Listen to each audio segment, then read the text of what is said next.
안녕하세요. 투자 에이밍입니다. 이번에는 부동산 얘기를 잠깐 해보겠습니다. 제 채널에서 부동산은 거의 처음 다루는 것 같아요.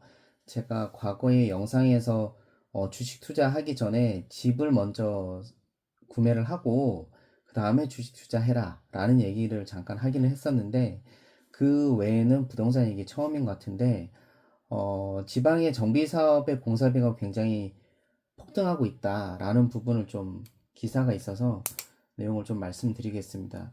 일단 지방 공사비가 급등하고 있다. 그러니까 서울하고 강남, 뭐 여의도 이런 수도권 핵심지에만 좀 국한됐던 평당 공사비가 지방의 재건축이나 재개발 등 그런 정비 사업장에도 이제 좀 확산되고 있다라는 게 이제 지금 현상이고, 그래서 평당 약 900만 원에 육박하고 있다라는 겁니다. 그래서 지방의 주요 정비 사업장의 평당 공사비도 약 900만 원 선까지 올라왔고, 이로 인해서 이제 건설사들하고 조합 간에 좀 갈등도 생기고, 네, 조합원들의 부담도 많이 늘어나고 있는 상황이 발생하고 있는데, 그 원인은 크게 세 가지로 보고 있어요. 일단 첫 번째는 원자재 가격이 상승됐다.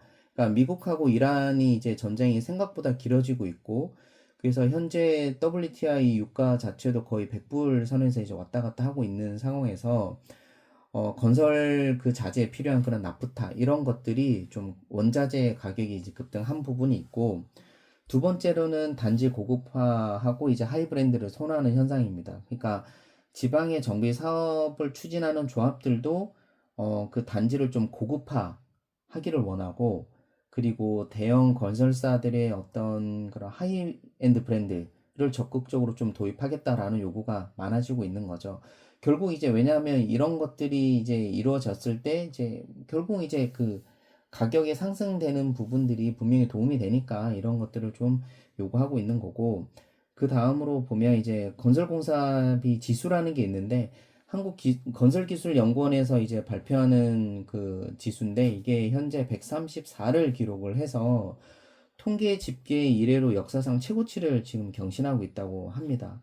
그러니까 주요 지역별로 보면 현장을 좀 보면 일단 해운대 중동 5구역 같은 경우에도 이제 DLENC 하이엔드 브랜드인 아크로죠. 이게 적용하는 조건으로 약 평당 895만 원, 거의 900만 원을 제한을 받았고, 그리고 여의도의 목화 아파트 같은 경우에는 이제 1370만 원을 이제 책정을 하고 있어서 이제 공사비가 이제 1000만 원을 넘어서게 됐다라는 겁니다.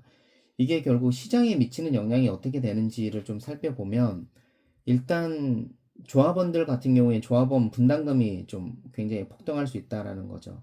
그러니까 평당 10만 원만 상승을 해도 조합원 1인당 분담금이 약 700에서 1000만 원이 이제 추가된다고 하고요.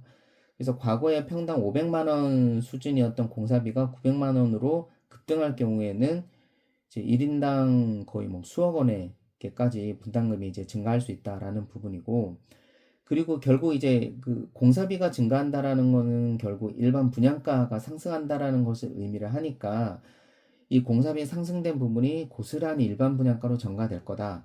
그 실제로 지금 이제 장이 19역 맞나요? 장이 19역은 지금 평당 5,300만 원에 이제 일반 분양가가 나왔다는 얘기를 얼핏 본 것 같은데, 이 평당 5,300만 원이라는 일반 분양가 자체가 제가 불과 한 5, 6년 전?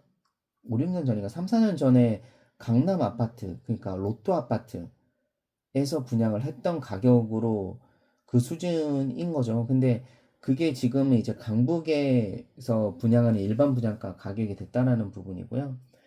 그 다음에 이제 마지막으로 좀 치명적일 수 있는 부분인데, 공급 절벽이 이제 다가올 수 있다라는 거죠. 결국은 평당 공사비가 증가한다라는 부분이 결국 사업의 수익성이 악화된다라는 거고, 결국은 이제 지방의 뭐 재건축이든 재개발이든 그런 사업장 자체가 뭐 사업이 정비 사업이 뭐 지연되기도 할 거고, 뭐 때로는 뭐 취소되기도 되게 되면 결국은 장기적으로 신규 아파트 공급이 부족하게 된다.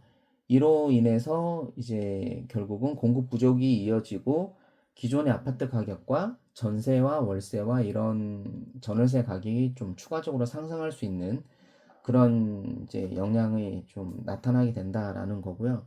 그럼 우리가 여기서 어떻게 해야겠냐라고 보면, 일단 무주택자이신 분들은 최대한 주택 매입을 한번 고려해 보시는 게 이제 도움이 될 수가 있을 거고요. 근데 다만 현재 지금 금리 인상이라는 좀 또 악재가 좀 도사리고 있으니 언제 사야 되냐? 뭐 그거는 사실 뭐 저도 잘 모르겠는 부분이지만 일단 그런 거 좀 고민을 해봐야 되고 실제로 지금 기사상으로 나오고 있는 것들이 보면 전세 매물이 아예 없어진다. 없어졌고 이제 월세로 대부분 이제 많이 전환이 되고 있고 그 월세마저도 월세 가격이 많이 폭등하고 있다라는 게 현재 서울권에서 발생하는 이런 주택 문제잖아요. 그래서 그런 것들을 참 잘 고려하시고 좀 한번 살펴보는 것이 좀 필요하다라고 봅니다. 감사합니다.